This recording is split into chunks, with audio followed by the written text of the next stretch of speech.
Hello and welcome back to my channel. If you're new here, my name is Bonnie and I deal with cruise destinations, cruise travel, extend your cruise ideas, and travel related tips.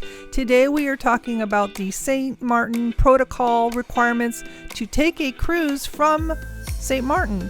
I will be boarding the Celebrity Summit and discuss the type of COVID test you need, what did the St. Martin government require, was cruise insurance needed, and did any of these protocols make us not want to try traveling on a cruise ship again. So please stay tuned and consider subscribing if you'd like to hear more about the trip and everything that we did on this trip, because I will be covering that as well as a ship tour. So without further ado, let's get started.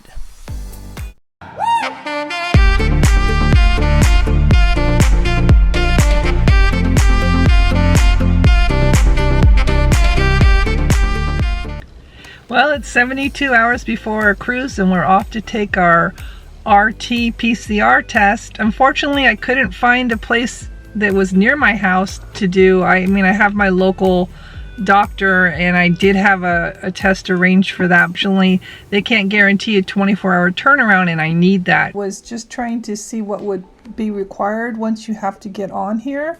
So I am set for my COVID test today. Then I can submit in for this EHAS form, which is a 12-hour turnaround as well. It has to be a nasal swab. In other words, there's no more saliva tests. I was going to be doing that because there was one located near my home and the turnaround was pretty quick, but now it's a nasal swab. I'm telling you this because it changed July 1 and for US and Canada. So every visitor has to go through and fill out this form. Without the health pre-authorization, you can't get on the plane, and it can take up to 12 hours. So you need your vaccination. COVID insurance is required. You have to buy it if you're overnighting in St. Martin. Say you come in the night before, or you're staying the night once you get into port before you leave. If you're there at least a night, you have to buy the insurance.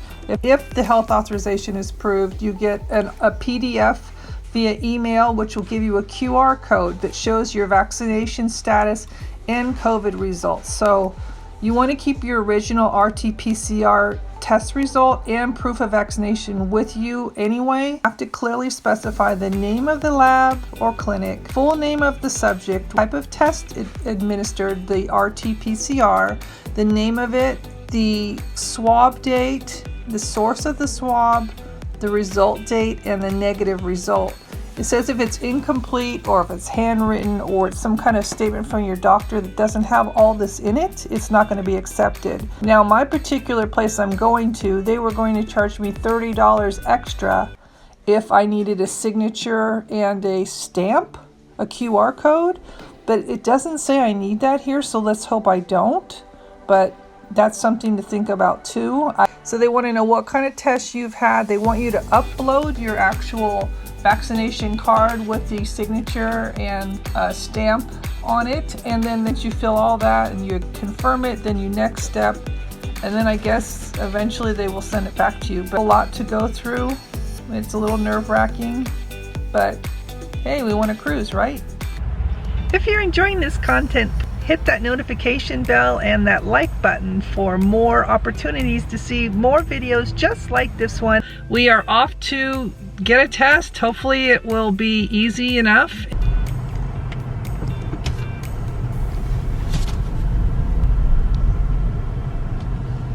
Okay, for our mask. No, do we need one? Inside, you're going to have a swab, a tube, and a plastic bag. Well, this is different. I've never done this. I've done some COVID do-it-ourself, and they pretty much collect it.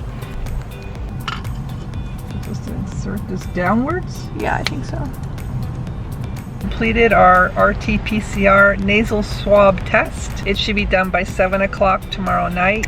I did it this way because my local doctor couldn't guarantee a 24-hour turnaround. They said 48 to 72 hours, and by that time I'll be on a plane going somewhere, so I can't risk that.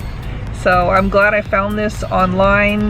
Maybe that's what you guys can do, is you look for the RT-PCR test near me And I would price around because some prices were as high as $1,000. And you want to make sure it's the nasal swab, not the saliva test, because they won't accept that. And it has to have all those different things that I was talking about earlier, about the doctor, the lab, the type of test, all that has to be listed. Hopefully tomorrow at 7 I will be able to submit this on to St. Martin, and then they will in turn be accepting of this. I'm hoping I won't have any issues, but who knows? I've never gone through this before, and like everybody, I mean, I'm eager to travel. I'll do whatever I need to do, but it is a little stressful, I have to admit. Things you need to be aware of before you even leave the house. You need to print something like this. Be taking a pre-cruise airport to pier transfer, so we got that in the mail. We'll need to print out some forms that they send you ahead of time, so if you leave the house and you don't do that, I don't know where you'll find a printer, so you might want to keep that in mind. But you'll need your digital boarding passes, which will help you get on that much sooner. That way you bypass, I guess, checking in. Of course, your cruise summary, and then the luggage tags. We just had a room change yesterday, so our room was upgraded.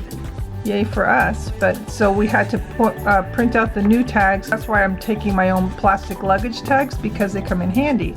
Normally they'll send you something in the mail, but there isn't time. So again, you have your luggage tags, your cruise summary, your boarding passes, a book now or later. You get a discount if you book on the ship.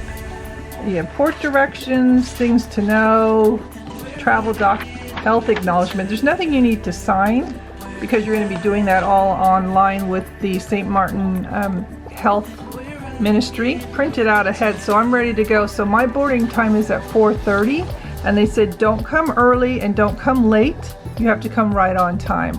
Guests who arrive outside their arrival time will be subject to a longer wait. Hopefully we're not delayed, because I'm going right into this. Normally I don't do that, but we're doing that this time. And the mobile app, the second you get connected, because you're going to have to do your muster drill and things like that. It'll show you what's going on once you're on board. Connect to the ship Wi-Fi. It's free, but I happen to have an internet package, a drink package, and the tips. They're all included on this one. So in 24 hours, I just got my results back. I made sure to print them because that's what you need to do. Right here is what I have to submit, but I have to submit this online as a PDF, I think, and then just carry it in case you need it. But I'm starting to pack. I'm getting nervous, hoping this will all work out. When I was looking at Celebrity Cruise Lines, they said that on the actual transit, on the health form, that you should mark, it says aircraft, coming in by aircraft or aircraft/C. And they said you should mark aircraft. Well, when I went through to do that, they wanted me to authorize a health insurance policy. And I don't know how much it costs, but that is something you do not need to have, because if you're transiting, in other words, landing in the airport and going directly to the ship, and when you're coming home, you're doing the same thing, and you are not overnighting the day before or the day after, you should mark aircraft/C, because when I did that, then they wanted to know the flight I came in on, and then the name of the ship I'm going to be taking, and that type of thing. So I was able to not have to pay the health insurance, and I knew I didn't need to pay that because I had read about this. But if you mark airplane, you will have to pay for it. It's not the same as the other side, so be careful of that. I've just looked on my phone and I have something from the St. Martin Health Ministry, electronic health authorization, and it says right here it's been pre-approved. That, you know, it surprises me, because this is why I was so worried about a 24-hour COVID test, because they said this could take up to 12 hours. It's been not even 2 hours, and I already received my pre-authorization. And it says that application has been pre-approved. It doesn't guarantee me admission. The immigration authorities will have to make that determination, obviously, but the QR code is here. Have a nice trip and welcome to St. Martin. So yay for me. I am on my way to St. Martin, and there's my QR code. But you're supposed to print this to have anyway, but I guess they'll take it off your phone. I'm not even sure. but it tells them my flight number, my port of embarkation, where I'm coming from, my name, and my passport number. That's one thing I did have them add to my COVID test, was the passport number. But as far as having to pay extra for a signature and a doctor's name, they happened to put a name of some doctor that ordered it, and then their electronic signature that was already on there, so you don't need to pay another $30 for that, just so you know. Excited, and I'm trying to cut down what I need to take, since this isn't an extend your stay trip this time. It's just strictly a 7-day cruise. Excited to get back out there. Well, we made it on the cruise, and now it will be about what is cruising like right now, and there will be an honest review next week on what to expect once you are on a cruise ship, and what is it like to cruise right now? How's it all working? How does the entertainment, the drinks, the dining, all that, the activities, how does that all work? So please stay tuned and watch next week. Consider subscribing so you don't miss anything, and thanks so much for watching. Until next time.